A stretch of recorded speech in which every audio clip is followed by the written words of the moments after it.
നമുക്കപ്പോൾ ഐസ്ക്രീം ഉണ്ടാക്കാൻ തുടങ്ങാം. ഞാനിപ്പോൾ ഒരു ഗുവേൻ്റെ പേരക്കയുടെ ഫ്ലേവറിലൊരു ഐസ്ക്രീമാണ് ഉണ്ടാക്കാൻ പോകുന്നത്. അതിനായിട്ട് ഒരു പേരക്ക ഫ്രഷ് ആയിട്ടുള്ള, ഇതിലേക്കൊരു 2 ടേബിൾ സ്പൂൺ ആട്ടപ്പൊടി, നമ്മുടെ ഗോതമ്പ് പൊടിയാണ്. ഇത് 2 ടേബിൾ സ്പൂൺ. ഇത് കൂടാൻ പാടില്ല, 2 ടേബിൾ സ്പൂൺ എടുക്കാൻ പാടുള്ളൂ. ഇതിലേക്ക് മധുരത്തിന് ആവശ്യമായിട്ട് 1 കപ്പ് പഞ്ചസാര, പിന്നെ വേണ്ടത് 2 കപ്പ് നല്ല ഫ്രഷ് മിൽക്കാണ്. ആദ്യം തന്നെ ഒരു പാൻ വെച്ച് നമുക്ക് ആ ഗോതമ്പ് പൊടി ഒന്ന് വറുത്തെടുക്കാം. അതിൻ്റെ ഒരു റോ ടേസ്റ്റ് പോകാൻ വേണ്ടി ഒരു 5 മിനിറ്റ് ഒന്ന് വറുത്തെടുക്കാം. പേരക്ക നമുക്കൊന്ന് തൊലി കളഞ്ഞ് ഒന്ന് നൈസായിട്ട് കട്ട് ചെയ്തെടുക്കാം. അതിൻ്റെ ഉള്ളത്തെ കുരുവെല്ലാം ഒന്ന് റിമൂവ് ചെയ്യണം.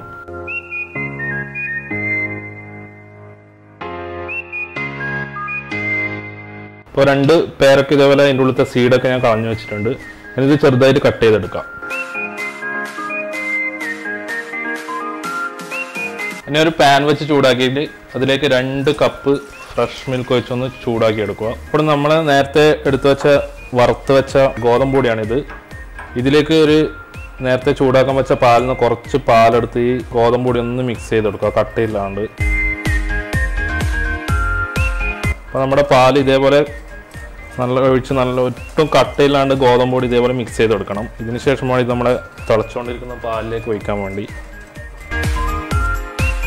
പാൽ ഏകദേശം ചൂടായി വരുന്നുണ്ട്. അതിലേക്ക് എടുത്തു വെച്ചിരിക്കുന്ന 1 കപ്പ് പഞ്ചസാര,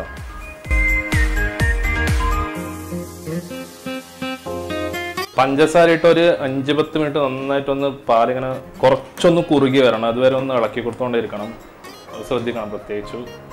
നമ്മുടെ പാൽ ഏകദേശം തിളച്ച് വന്നിട്ടുണ്ട്, കുറച്ച് കുറുകിയിട്ടുണ്ട്. ഇനി നമ്മൾ നേരത്തെ കലക്കി വെച്ച ഗോതമ്പ് പാല് മിക്സ് കുറച്ച് ഒഴിച്ച് ഇതിലേക്ക് മിക്സ് ചെയ്ത് കൊടുക്കാം. നമ്മുടെ പാലിലേക്ക് നമ്മുടെ ഗോതമ്പ് കൂട്ട് ഇതിലേക്ക് ഒഴിച്ചിട്ടുണ്ട്. ഇനി കൈയെടുക്കാണ്ട് ഇളക്കിക്കൊണ്ടിരിക്കണം.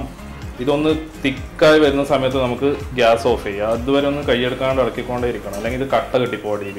പാലിൻ്റെ കൂട്ട് ഈ ഒരു കൺസിസ്റ്റൻസിയിൽ വേണം. ഇത്ര കുറുകുമ്പോൾ നമുക്ക് തീ ഓഫ് ചെയ്ത് നോക്കാം. ഇതൊന്ന് തണുത്തതിന് ശേഷമാണ് ഇനി മിക്സിയിലിട്ട് അടിക്കേണ്ടത്. അപ്പോൾ ഈ ഒരു പാകാകുമ്പോൾ തീ ഓഫ് ചെയ്ത് നോക്കാം. തണുക്കുമ്പോൾ കുറച്ചുകൂടി തിക്കാവും. പാലിൻ്റെ മിശ്രിതം റെഡി ആയിട്ടുണ്ട്. ഇനി നല്ലോണം തണുത്ത് വന്നിട്ടുണ്ട്. ഇനി നമുക്ക് നേരെ ഇത് മിക്സിയിലേക്ക് ഒഴിച്ചൊന്ന് ബ്ലെൻഡ് ചെയ്തെടുക്കാം.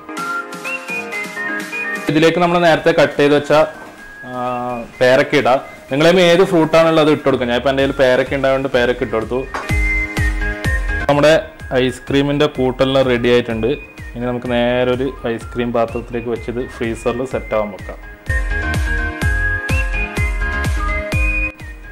അപ്പോൾ എല്ലാം ഞാൻ ഐസ്ക്രീമിൻ്റെ ഒരു ട്രേയിലേക്ക് ഒഴിച്ചിട്ടുണ്ട്. പിന്നെ ഒരു കാര്യം ശ്രദ്ധിക്കേണ്ടത്, ഇത് ഫ്രീസറിലേക്ക് മാറ്റിയതിന് ശേഷം ഒരു 2 മണിക്കൂർ കഴിഞ്ഞിട്ട് ഒന്നും കൂടെ എടുത്ത് മിക്സിയിലിട്ട് ഒന്നും കൂടെ ബ്ലെൻഡ് ചെയ്യണം. എന്നാലേ കറക്റ്റ് ആ ടെക്സ്ചർ കിട്ടുള്ളൂ ഐസ്ക്രീമിൻ്റെ. ഫ്രീസറിൽ വെച്ച ഐസ്ക്രീം ഏകദേശം ഒരു 2 മണിക്കൂർ കഴിഞ്ഞിട്ടുണ്ട്. അപ്പം തുറന്ന് നോക്കാം. അപ്പോൾ നല്ലതായിട്ട് പതഞ്ഞ് ഇതൊന്നും കൂടെ ഒന്ന് ബ്ലെൻഡ് ചെയ്തതിന് ശേഷം നമുക്ക് വീണ്ടും ഓവർനൈറ്റ് ഫ്രീസറിൽ കയറ്റി വെക്കാം. അപ്പോൾ ഞാൻ നേരെ നമ്മളെ മിക്സിയിലേക്ക് മാറ്റാൻ പോവുകയാണ്.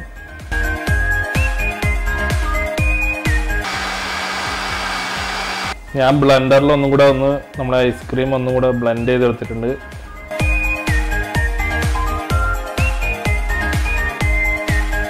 മിക്സ് നമ്മൾ ഒന്നും കൂടെ ബ്ലെൻഡറിലിട്ട് ഒന്ന് ബ്ലെൻഡ് ചെയ്തെടുത്തു. ഇനി ഓവർനൈറ്റ് നമ്മളെ ഫ്രീസറിൽ വെക്കുക.